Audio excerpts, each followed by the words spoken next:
Você já sentiu que algo te observava no escuro? Aquela sensação de estar sendo vigiado, mesmo estando completamente sozinho? Algumas pessoas dizem que as bonecas são apenas brinquedos, objetos inanimados, feitos de pano, porcelana ou plástico. Mas há bonecas que guardam almas e outras que as roubam. Elas são portais, recipientes para energias que se recusam a partir. Hoje, em Segredos do Mago, você vai conhecer 5 histórias que a ciência não consegue explicar e que talvez nunca devessem ter sido contadas. Prepare-se, pois as luzes que se apagam hoje podem não acender novamente.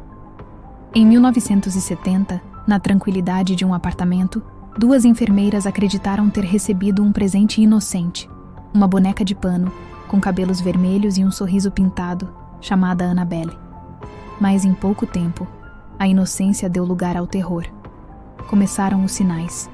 Bilhetes escritos à mão, com uma caligrafia infantil, pedindo ajuda, manchas vermelhas, como se fossem gotas de sangue, aparecendo misteriosamente no chão do apartamento.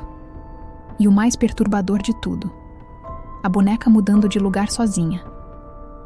Elas a deixavam no sofá e a encontravam no quarto de joelhos, como se estivesse rezando. Desesperadas, chamaram os renomados investigadores paranormais, Ed e Lorraine Warren. Após uma investigação aterrorizante, eles descobriram a verdade. Não era o espírito de uma criança presa no brinquedo, mas uma presença demoníaca, uma entidade inumana que usava a boneca como uma isca, uma ponte para o nosso mundo, com o objetivo final de possuir uma das enfermeiras. Hoje, Annabelle permanece trancada, isolada atrás de um vidro sagrado no Museu dos Warren. Em sua caixa, um aviso claro e direto. Aviso, não abra. Mas dizem que para aqueles que duvidam da lenda, para os que zombam do seu poder, uma sensação gélida percorre a espinha. A sensação inconfundível de alguém ou algo tocando seu ombro. Agora, vamos voltar no tempo. 1904. Key West, Flórida. O pequeno Robert Eugene Otto, um menino de uma família rica, ganhou um boneco feito à mão, com quase 1 metro de altura, vestido com um traje de marinheiro.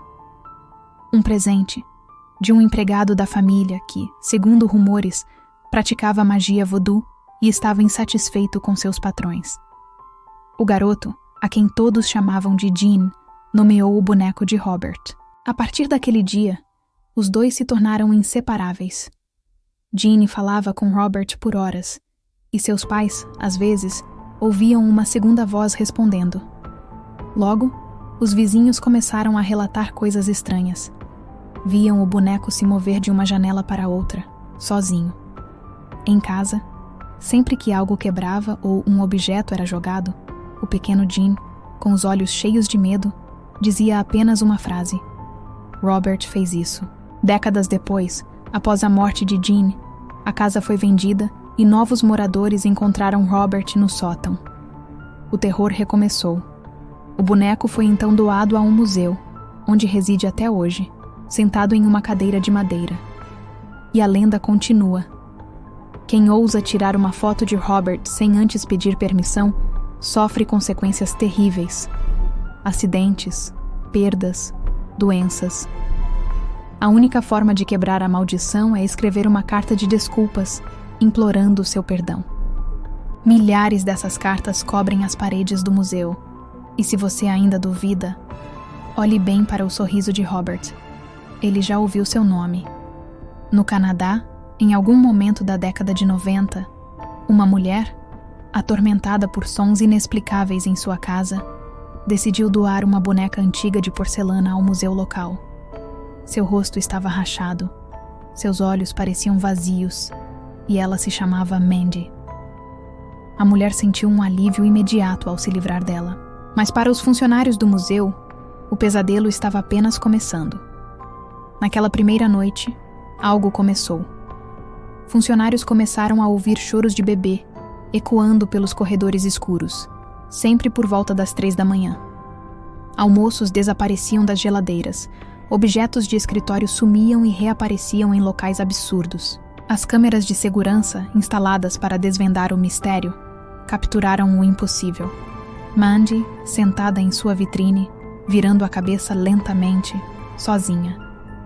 Visitantes relatam sentir uma súbita falta de ar, uma tristeza profunda e uma sensação de náusea ao se aproximar da boneca. E para aqueles corajosos, ou tolos, que ficam sozinhos na sala com ela, muitos afirmam ouvir alguém sussurrar seu nome, bem atrás do ouvido. Um sopro gelado, seguido de uma voz quase inaudível dizendo: "Estou aqui."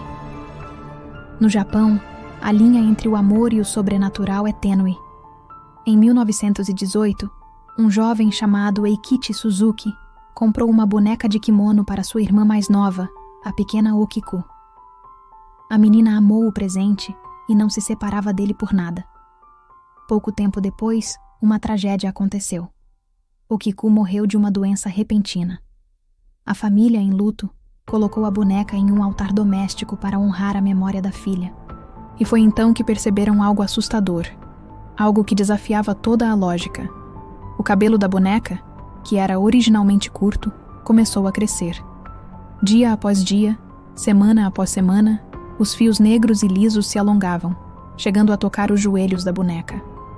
Análises científicas foram feitas, e a conclusão foi chocante. Os fios eram idênticos a cabelo humano. A lenda diz que o espírito inquieto de Okiku habita a boneca.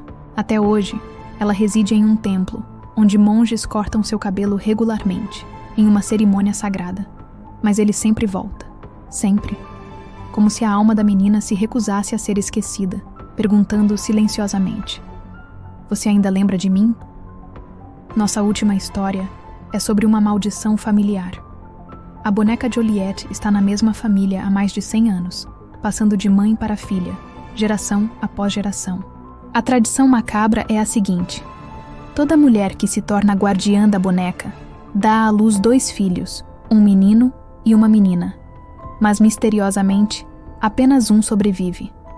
O filho homem sempre morre no 3º dia de vida, de forma inexplicável. Durante a madrugada, especialmente por volta das 3h33 da manhã, choros ecoam da boneca, não da sua boca, mas de dentro do seu corpo, como se viessem de seu peito oco. Às vezes são choros de recém-nascidos. Outras vezes, risadas infantis misturadas a gritos de agonia. A família acredita que ela carrega as almas de todos os bebês que nunca cresceram, uma coleção de espíritos infantis presos em um ciclo eterno de sofrimento. Eles dizem que a boneca chora por eles. E a maldição tem uma condição final. Se alguém tentar destruir Joliet, outros 2 bebês morrem na família, perpetuando o horror. Ela não é um brinquedo. É uma tumba. Bonecas foram criadas para lembrar a inocência, para serem companheiras silenciosas na solidão da infância. Mas algumas são lembranças que a morte se recusa a deixar ir. Elas são testemunhas de tragédias, guardiãs de segredos e condutoras de energias que não pertencem a este plano. E se enquanto você assiste a este vídeo, no silêncio da noite, você sentir que algo te observa do canto do quarto, talvez não seja apenas sua imaginação. Talvez ela só esteja esperando o momento certo de brincar. Se você chegou até aqui, não deixe de comentar e compartilhe este vídeo antes que ela te encontre primeiro. Inscreva-se em Segredos do Mago para mais histórias que a noite esconde. Durma bem, se puder.